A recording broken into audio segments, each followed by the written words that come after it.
আমাদের নেতা দেশনায়ক জনাব তারেক রহমান ইতিমধ্যে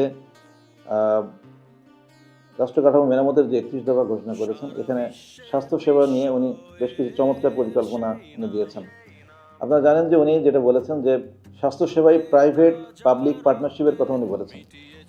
এটা বলেছেন এই জন্য যে আপনারা জানেন যে আমরা যদি কোনো হসপিটাল তৈরি করতে যাই, একটা হসপিটাল তৈরি করতে কমপক্ষে 5 থেকে 7 বছর সময় লাগে। তার মানে আমরা যদি জনগণের সমর্থনে ক্ষমতায় আসি এবং তারপরে যদি কোনো হসপিটাল আমরা তৈরি করার পদক্ষেপ নেই, তার মানে আরও 5 থেকে 7 বছর লাগবে সেই হসপিটালটা শেষ হতে। তার মানে আমাদের ক্ষমতার শেষ সময়েও আমরা কিন্তু জনগণকে সার্ভিসটা দিতে পারবো না।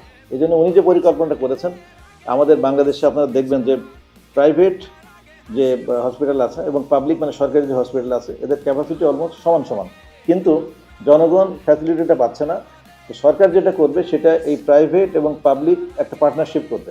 এই পার্টনারশিপের মাধ্যমে যার যতটুকু ফ্যাসিলিটি আছে, যেমন প্রাইভেট হসপিটালে অনেক ভালো ইকুইপমেন্ট আছে, অনেক যন্ত্রপাতি আছে, তাদের ভালো ফ্যাসিলিটি আছে, কিন্তু সরকার সেখানে কিন্তু সাধারণ জনগণ যেতে পারে না, কারণ সেখানে সার্ভিস চার্জ বা ট্রিটমেন্টের খরচ অনেক বেশি।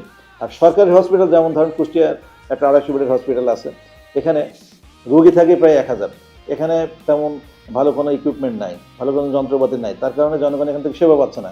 এখন আমি ধরে নিলাম যে বিআরবির একটা ভালো হসপিটাল আছে এখানে, সেখানে 800 বেডের একটা ফ্যাসিলিটি আছে, তার ভালো ইকুইপমেন্ট আছে।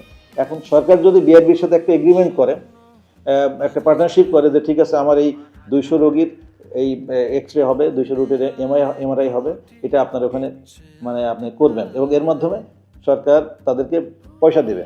তখন যেটা হবে, একটা নতুন হসপিটাল যে সময়টা লাগলো সেই সময়টা না করে আমরা 3 থেকে 6 মাসের মধ্যেই তাদের সাথে একটা এগ্রিমেন্ট করে এই প্রাইভেট পাবলিক পার্টনারশিপের মাধ্যমে জনগণকে ইমিডিয়েটলি একটা ফ্যাসিলিটি দেওয়া যাবে এবং প্রাইভেট যে হসপিটাল যারা করেছে তারাও কিন্তু এখান থেকে উপকৃত হবে।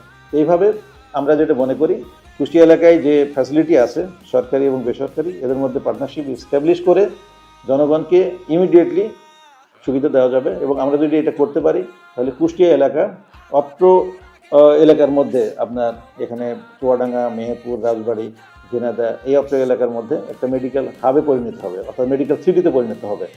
কারণ আপনারা জানেন যে এখানে সরকারি হসপিটাল একটা আছে 500 বেডের, 250 বেডের যেটা পুরাতন আছে, এটা দুটো মিলে 750 বেড, এবং বিআরবি একটা হসপিটাল করছে, মুখ্যমন্ত্রী সাহেব একটা হসপিটাল করছে, রিসার্ভ সাহেব একটা হসপিটাল করছে, আমাদের তোমার সাদি সাহেব একটা হসপিটালে হাত দিয়েছে। সব মিলে প্রায় 4000 বেডের একটা ফ্যাসিলিটি এই কুষ্টিয়া শহর এলাকায় আছে।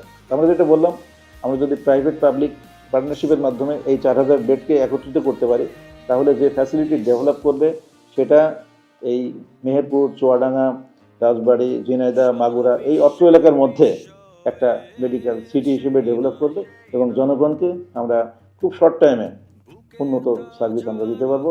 এবং এর ফলে কুষ্টিয়া এলাকা থেকে আর কখনো কোনো মুমূর্ষ রোগীকে যখন তার সার্ভিসের প্রয়োজন হয় তাকে রাজশাহীতে বা ঢাকায় রেফার করা হবে না ইনশাআল্লাহ।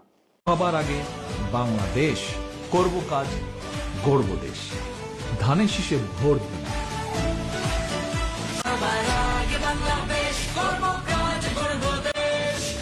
বাংলাদেশ জাতীয়তাবাদী দল।